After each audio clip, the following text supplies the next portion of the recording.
You may notice that there is a quiet.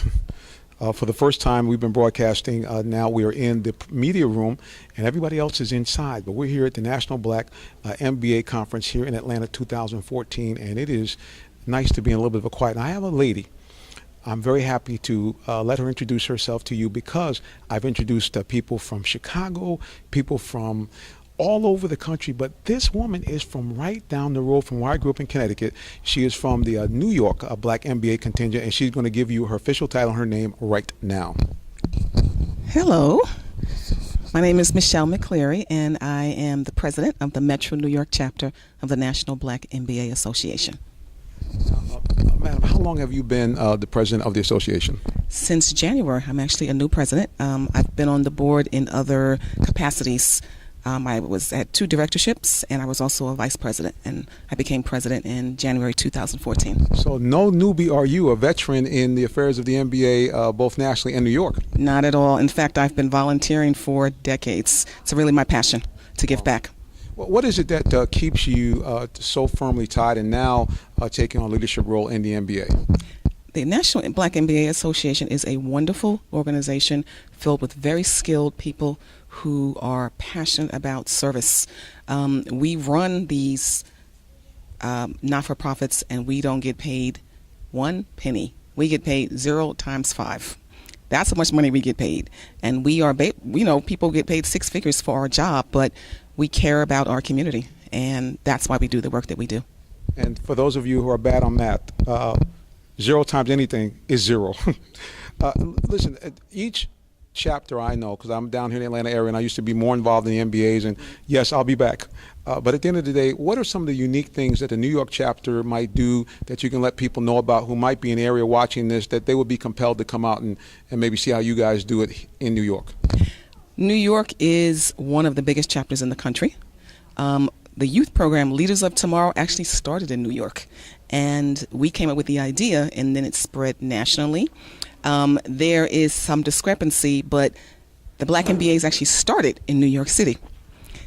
See, now we have a little territorial situation here. But what I like is, tell us just a little bit more about that youth component, because we've all been there. I know that a lot of you look at us and think that we just were born in middle age, but you're wrong. We all were teenagers and youngsters just like you. So tell us a little bit about that youth program and why that's a particular passion for you and the people in New York. Our young people need support. You can't just blame them for mischief and not doing the right thing if you are not willing to step forward and have their backs and support them. So our youth program is 6 months. It's a big commitment, January through June, pretty much every Friday. Students, their parents are required to participate, which is wonderful to watch them learn stocks and bonds, all kinds of things, work on case competition, and to have their parents participate as well. But we are there to support their growth, not only just for college, but stereotypes. How do you deal with that? How do you deal with stereotypes? Interviewing, how do you carry yourself? How do you dress? Because our public school system is failing. It's failing our young people. So supplemental education, which is what Leaders of Tomorrow is, really fills in those blanks, and it is imperative that we support our young people. Well, one of the things that you mentioned in that interview, which I liked, is you mentioned you guys have basically a financial literacy component. Just speak kind of briefly on some of the things that you guys bring to the table in that. Budgets. And again, it's very performance and play organized, because we are working with young people. Budgets, literally stocks and bonds. How do you invest? Credit. How do you not get yourself in trouble, which happens to young people all the time, and then they have this huge bill into adulthood that they're dealing with. So we're trying to help them figure out. We give them budgets of people who make X salary, and we have them figure out, how can you help this person get either more within their budget so they can save money? Some of these people are living $50,000 outside of their budget. How can you help that person? Wait a minute.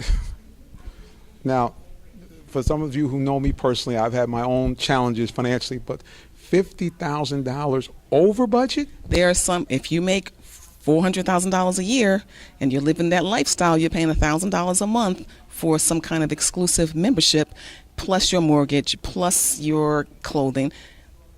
$50,000 more. Obviously, that's ridiculous. So we say to students, tell us how you can help them. Right. And that is a good lesson for them because so many of them, they have parents who never worked ever. Wow. So you could be the most well-meaning parent, but what can you give them if you don't know? Exactly, and I like the fact that what you guys are doing, there's a scripture in the Bible that makes reference to that the Lord looking for someone to stand in the gap. And it looks like you guys are really taking that literally and putting it into action. That's right, absolutely. And we have to. We have to. I mean, many people on our board come from similar environments. I grew up in Harlem. I'm the first person in my family to go to college, first person in my family to get a master's degree.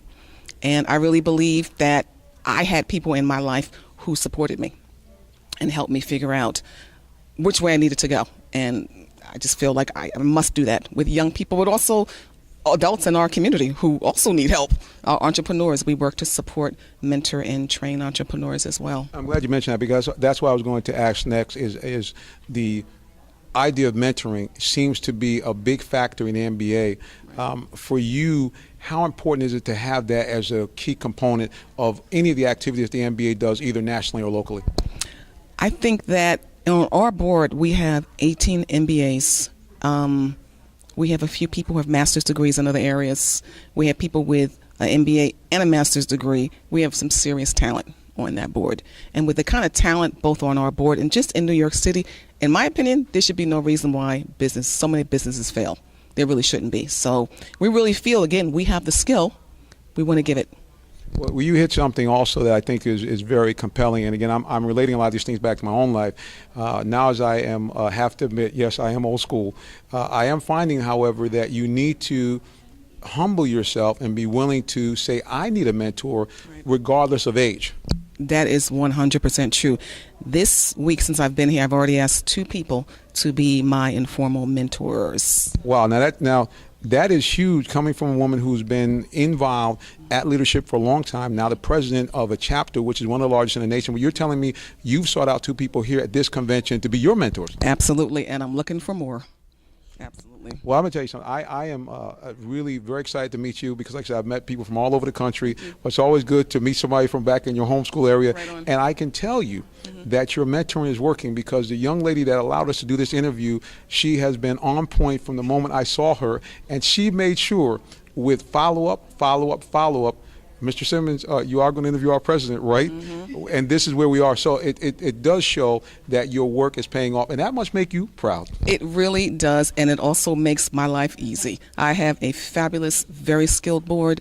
I know if they get a piece of work, they're going to execute it with professionalism, and I can do my job, which is to take the chapter to the next level.